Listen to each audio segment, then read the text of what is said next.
Praise Lord, hallelujah. परमेश्वर का धन्यवाद हो। Thank you Jesus, thank you Lord. सारी महिमा आदर परमेश्वर को मिले प्रियो। और मैं विश्वास करता हूँ कि परमेश्वर के अनुग्रह में आप बढ़ रहे हैं, उसके वचनों में, उसकी उपस्थिति में आप बढ़ रहे हैं। और मैं प्रभु को धन्यवाद देता हूँ अपोलोजी ट्रस्ट नागपुर के सेवकाई के द्वारा जो जो वीडियोस और जो मैसेजेस के वीडियोस हम लोग पब्लिश करते रहते हैं यूट्यूब पे, फेसबुक पे, इंस्टाग्राम पे। तो मैं विश्वास करता हूँ कि परमेश्वर इन वीडियोस के द्वारा, टीचिंग्स के द्वारा आपको आशीषित कर रहे हैं। और यदि आप ऐसे वीडियोस को रेगुलर प्राप्त करना चाहते हैं तो क्यों ना हमारे यूट्यूब चैनल को आप सब्सक्राइब करें। विवेक पी मेश्राम कर नाम के इस यूट्यूब चैनल पर आप लाइक करें, सब्सक्राइब करें, शेयर करें, ताकि जैसे जैसे नए वीडियोस आते हैं तो इन वीडियोस के द्वारा प्रभु के वचन को आप सीख पाएंगे।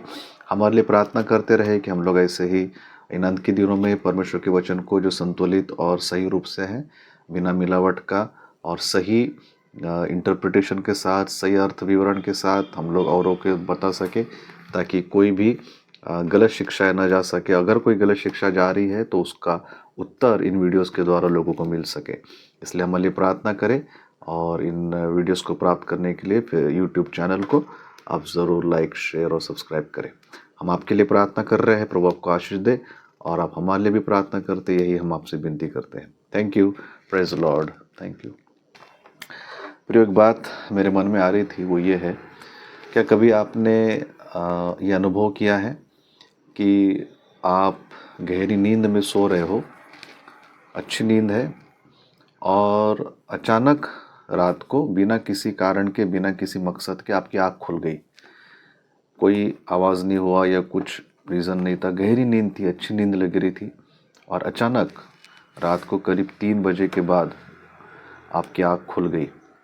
और जब आपकी आँख खुली तब आप एकदम फ्रेश थे। ऐसा लग ही नहीं रहा था कि आप गहरी नींद में सोए हुए हैं। ऐसा लग रहा था कि मैं जब जाग गया तो मुझ पर ना नींद का प्रभाव है, ना मुझे कोई भारीपन है, ना कोई मुझे मन पर कोई दबाव लग रहा है। एकदम ताजगी से मैं जाग गया हूँ और पता नहीं, ऐसा लग रहा है कि मैं थका भी नहीं हूँ और मुझे अच्छा लग रहा है। क्या आपके साथ में कभी प्रियो ऐसा हुआ है?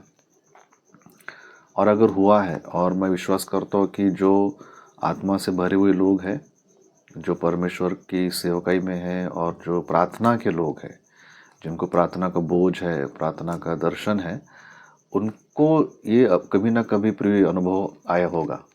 और इसी बात पर आज एक छोटी सी बात मैं वचन में से आपके साथ में बांटना चाहता हूँ, जो हमको भजन संहिता 119 में अपने को मिलता है। भजन संहिता 119 और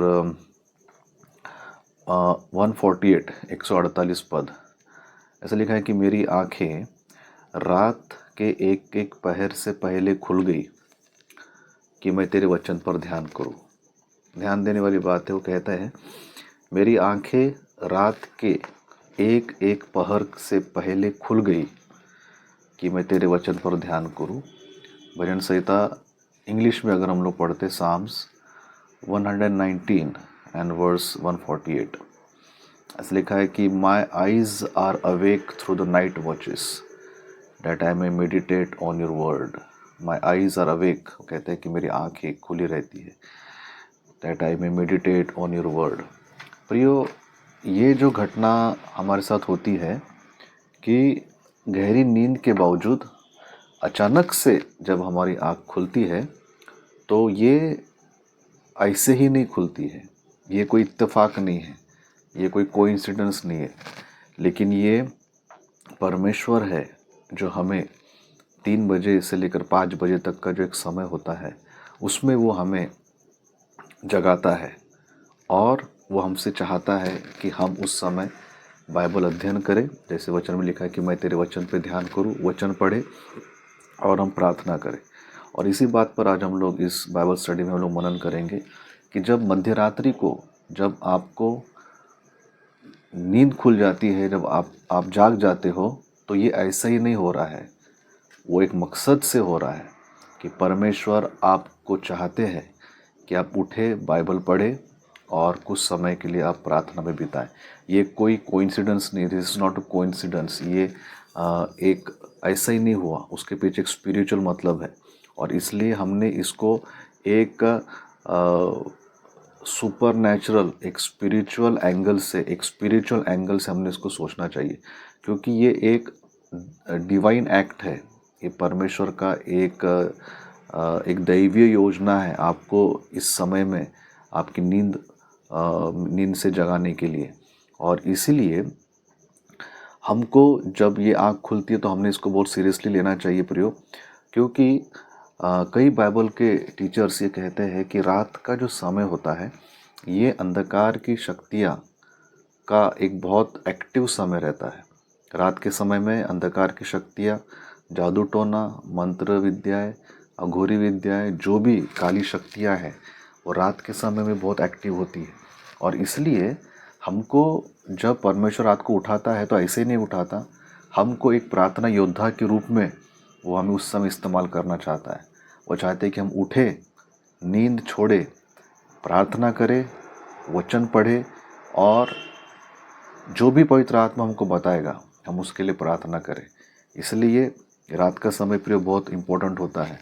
कभी कभी परमेश्वर हमको रात को इसलिए जगाता है क्योंकि हो सकता है कि उस समय कोई प्रभु का एक जन, चाहे वो अपने नगर में हो या अपने शहर में हो या अपने राज्य में हो या अपने देश में हो या किसी विदेश में हो, हम नहीं जानते, पवित्र आत्मा जानता है।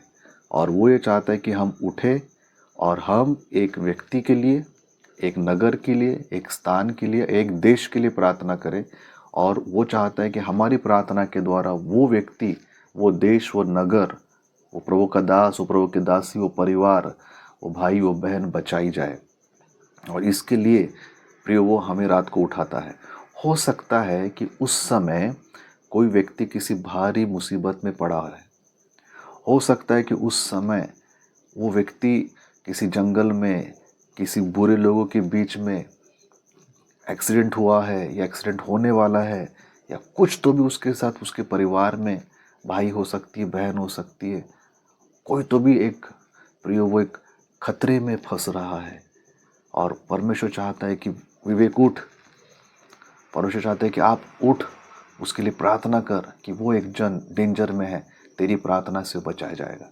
इसलिए प्रिय हो सकता है कि उस समय कोई डेंजर में है, हो सकता है कि कोई बीमार है, हो सकता है कि कोई बहुत मृत्यु तक पहुंच गया है, कोई प्रभु का दास है, कोई प्रभु की दास है, कोई जन है जो बीमार पड़ रहे हैं, बीमार है, उनको प्रार्थना की आवश्यकता है, उनके लिए प्रार्थना करने वाला कोई नहीं है।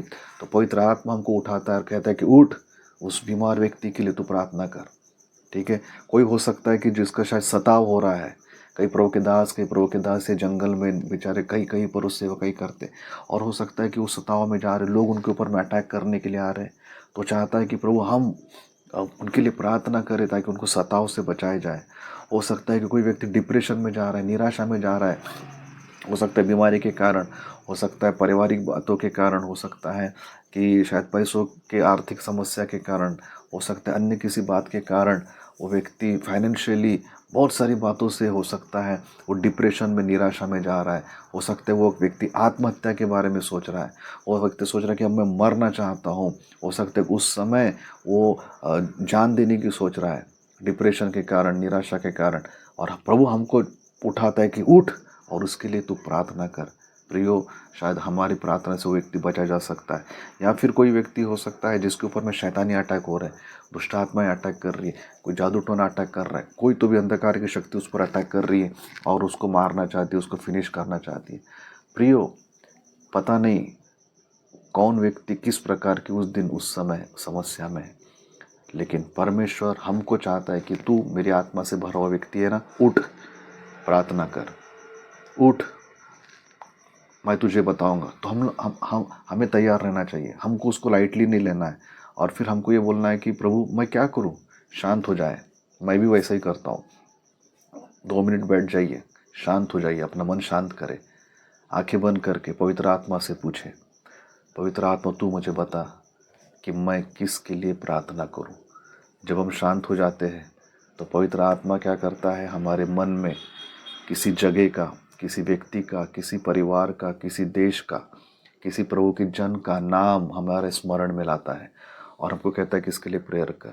हमको नहीं मालूम क्या प्रार्थना करना है, लेकिन हम विश्वास से प्रार्थना करना चालू करें, विश्वास से मुंह खोलना चालू करें और पवित्र आत्मा हमें वो शब्द देगा, पवित्र आत्मा हमें बताएगा किसके लिए क्या प्रार्थना करना है। और जब तक हमारा मन शांत नहीं हो जाता, जब तक हमारा मन हल्का नहीं हो जाता, जब तक हमारा मन स्तुति से नहीं भर जाता, प्रियो हमें उसके लिए प्रार्थना करना चाहिए प्रियो जी। और ये जब होता है तब हम नहीं जानते, हमारे हमसे हज़ारों किलोमीटर किसी गांव में, किसी नगर में, किसी शहर में, किसी जंगल में, किसी दूसरे देश में कोई भाई, कोई बहन जो मुसीबत में है, वो हमारी यहाँ की प्रार्थना से वहाँ पर वो आशीष पा रहा है और वहाँ पर वो छुटकारा या चंगा या सुरक्षा पा रहा है प्रियो। तो ये कितनी महत्वपूर्ण बात है। इसलिए पौलुस कहता है कि मैं, इसलिए भजन करता कहता है कि मैं आधी रात को उठकर मैं तेरे वचन को पढ़ता हूँ। वो कहता है कई जगहों पर मैं आधी आधी रात को मैं प्रार्थना करता हूँ। क्यों? क्योंकि उसकी प्रार्थना से बहुत कुछ हो रहा था। इसलिए प्रियो, पहली बात है, आधी रात को अगर परमेश्वर आपको उठाते हैं तो प्रार्थना करें। दूसरी बात, अगर प्रार्थना करने के लिए नहीं अगुवाई होती है, हमारा मन प्रार्थना के लिए मार्गदर्शन, अगुवाई नहीं प्राप्त कर रहा है, तो क्या करे? कुछ ना करे, बाइबल ले, बाइबल खोले, पवित्र आत्मा से बोले, पवित्र आत्मा तू मुझे बता कि मैं कौन सा अध्याय पढ़ूँ, तू मुझे बता कि मैं कौन सा इस समय बाइबल वचन पे अध्ययन करूँ। बाइबल खोलिए, स्टडी कीजिए और आप ऐसा देखेंगे कि उस समय आपका मन इतने सारे टीचिंग से, अगुवाई से, परमेश्वर जो आपका वचन, आपको अपना वचन आपको खोल के बताएगा, इतनी सारी बातें आपको लगेगा, ऐसा लगेगा अरे कितना मुझे, एक जैसे एक नदी बह रही है ना, गाइडेंस की। आप लिखना शुरू करेंगे तो ऐसा लगेगा 1 2 3 4 15 20 पॉइंट्स पवित्र आत्मा उस समय आपको बताएगा, क्योंकि वो समय उसने नियुक्त किया था कि मैं इस बेटे को, इस बेटी को मैं कुछ तो भी सिखाना चाहता हूँ। बाइबल पढ़े। और कई बार है ना, आप और हम लोग प्रार्थना करते हैं ना कि प्रभु मुझे आत्मिकता में बढ़ा। तो आत्मिकता में बढ़ने का मतलब क्या है? आत्मिकता में बढ़ने का मतलब यही है, प्रार्थना करो। आत्मिकता में बढ़ने का मतलब यह है कि अध्ययन करो, बाइबल पढ़ो, मैं तुम्हें कुछ बताना चाहता हूँ। इसलिए प्रिय परमेश्वर करे, ये एक महत्वपूर्ण बात है जो आज मुझको और आपको सीखना है कि हम अगर आधी रात को हमें जगाया जाता है तो हम लोग उसको आत्मिक दृष्टिकोण से देखें। प्रार्थना के लिए अगर प्रभु कह रहा है किसी व्यक्ति के लिए, प्रार्थना करें। अगर नहीं, बाइबल पढ़ने के लिए प्रभु कह रहा है, हम बाइबल पढ़ें। और निश्चित रूप से वो जो समय रहेगा वो बहुत ही ज़्यादा आत्मिक रूप से आशीषित समय रहने वाला